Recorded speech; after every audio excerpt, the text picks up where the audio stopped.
With the release of Star Wars Battlefront 2, EA made the crucial mistake of pushing the envelope of loot boxes one step too far, on a franchise so popular and beloved no less. Since then, the publisher has come under heavy fire from gaming communities and the media alike.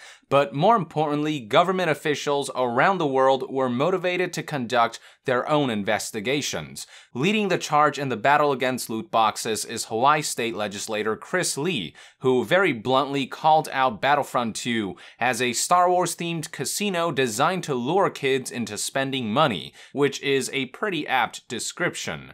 More recently, Chris Lee announced through one of his weekly YouTube videos that he was working with other legislators to draft a bill that would restrict games with loot boxes for minors under the age of 21. He emphasized that the goal here isn't for the government to kick down the doors and take over how video games are regulated, but rather to introduce fair potential regulations that could pressure the gaming industry to regulate itself. Hell, all the ESRB has to do is carry out their own criteria, which stipulates on their website that any game featuring gambling with real currency should be rated adults only. That alone would be enough to discourage greedy game publishers from implementing the most predatory forms of loot boxes.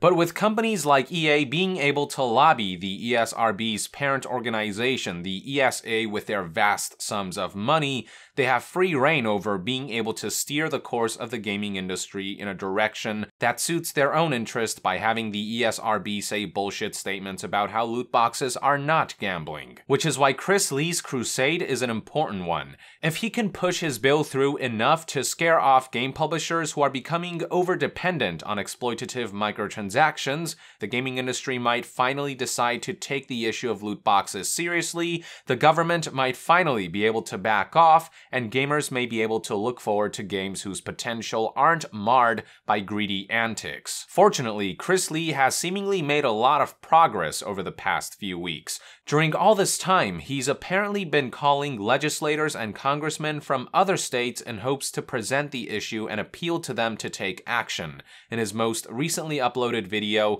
Chris expressed how some of these calls went really well and how some of these legislators immediately got it, while others required a bit more convincing or just didn't seem to understand the fundamental issues at all. But still, enough headway was made to rally legislators from 5 other states to join Hawaii in the battle against glorified slot machines, and here's what they had to say. James Albus, a state representative from Connecticut, and I think it's about time we take a look at how children are effectively gambling with many of the games that are on today's market. Pricey Harrison, member of the North Carolina House of Representatives. The gaming industry seems to be employing increasingly predatory techniques to take advantage of the youth that play these games.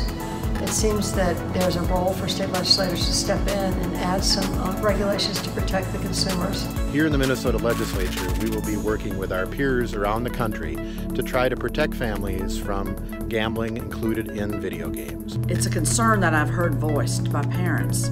Now educators are saying that they see the patterns very clearly. Psychologists, those who study and bring expertise to this field are raising an alarming call that this be addressed. In Washington State, we have a number of the top gaming companies in the world located in our region. We need to start this conversation, and we need to start it now. When you think of cigarettes, liquor, and gambling games, they do not belong in children's hands. Either the companies will act or legislatures will.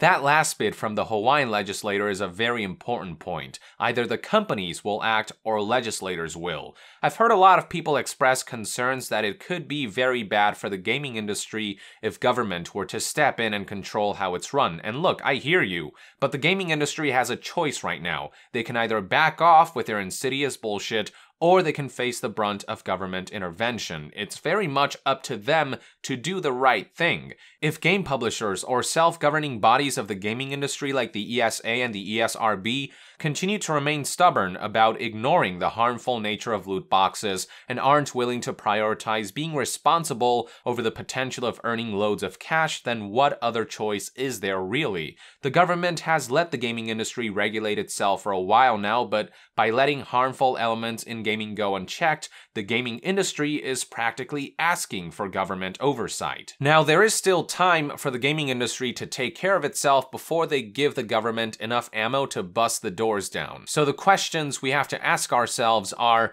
will the unprincipled game publishers do the right thing before it's too late? Will they go back to the old ways of furthering the art of video games, respecting the player experience, and striving towards the betterment of the industry as a whole? Or will they let the shit go too far and deal with the gradually encroaching consequences? Your move, ESA and game publishers, your move. Until they back off, I'll be glad to see people like Chris Lee and legislators from other states keep applying pressure until the ESA and game publishers hopefully cave one of these days. I've had enough of companies like EA and Activision ruining potentially great games and preying on potential addicts for the sole purpose of uncapped monetization. With that, I would like to end this news update. Thank you for tuning in. I hope you found this video informative, and if you enjoy my content, consider supporting me on Patreon to help this channel stay independent and self-sustained. And to be further updated on all things gaming news, reviews, and discussions,